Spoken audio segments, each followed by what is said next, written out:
নমস্কার নমস্কার নমস্কার বন্ধুরা, আমি প্রীতি চলে এসেছি আর একটি নতুন ভিডিও নিয়ে।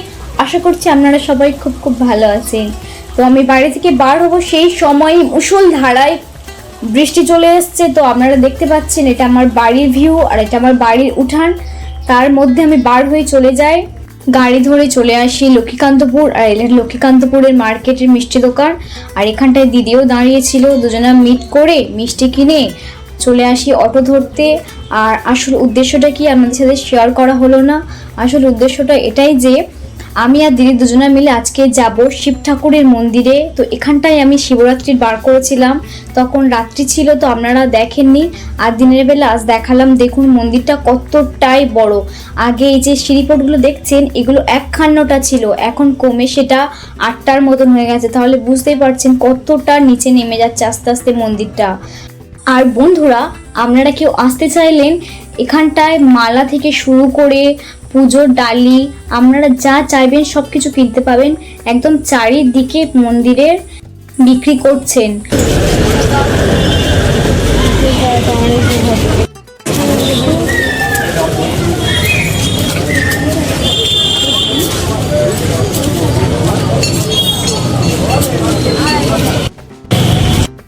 আর বন্ধুরা, আমি বাড়ি থেকে সমস্ত কিছু নিয়ে এসেছিলাম, কিন্তু এই বেলপাতাটাই আনতে ভুলে গেছে। আমাদের নিজেদেরই গাছ ছিল কিন্তু অতটা খেয়াল হয়নি।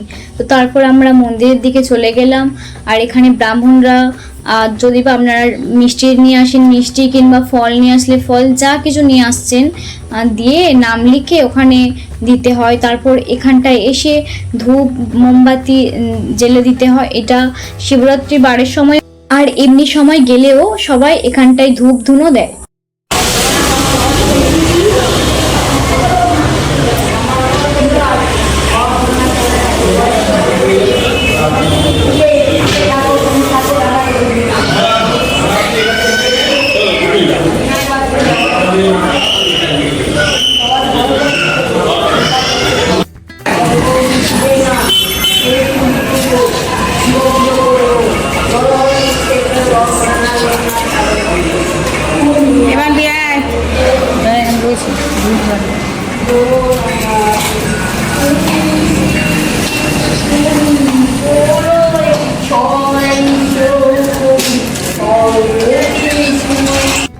আর বন্ধুরা, মোমবাতি আর ধূপ জ্বালানোর পর ওখানে আমার একটা বান্ধবীর মা আর বাবাও গিয়েছিল, দেখা হয়ে যায়।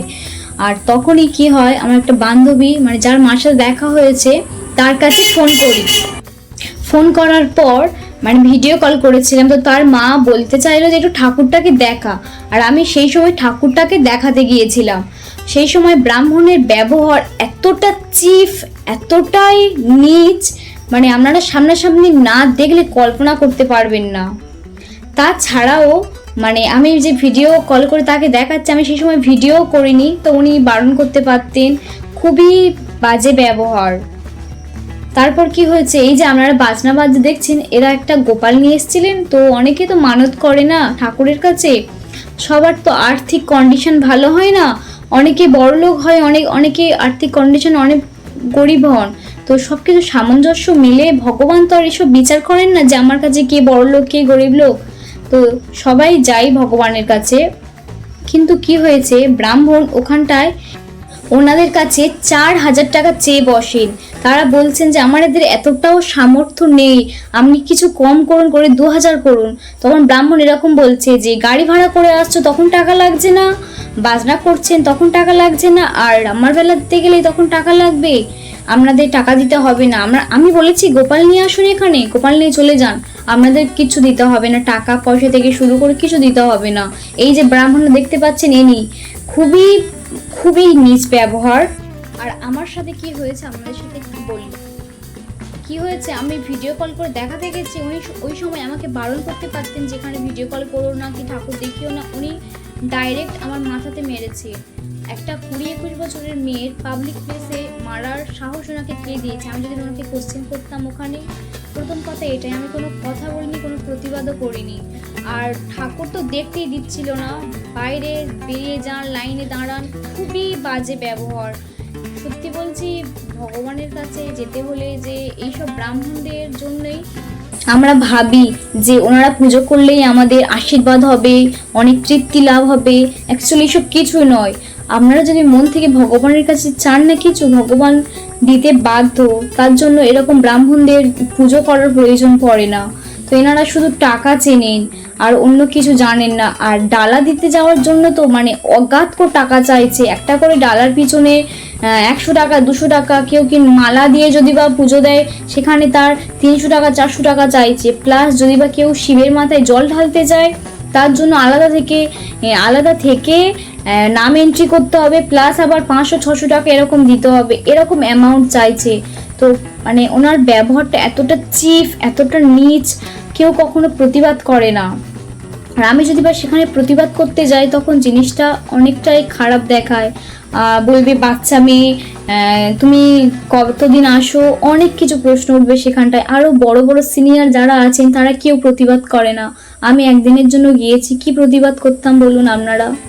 আর শুধু এটার জন্য নয়, শিবরাত্রির বারে তো 4 প্রহরে জল ঢালা হয়, 4 প্রহরের লাইনেতেই এনারা এরকম খুব রূঢ় ব্যবহার করেন। আপনাদের বলে বোঝাতে পারবো না যে কি বাজে ব্যবহার। এই যে ইনি সবাইকে ওই দিচ্ছেন, ঠাকুর স্নান করানোর পর ঠাকুরের জলটা ওটা চুনামত্র হিসাবে সবাই গ্রহণ করে।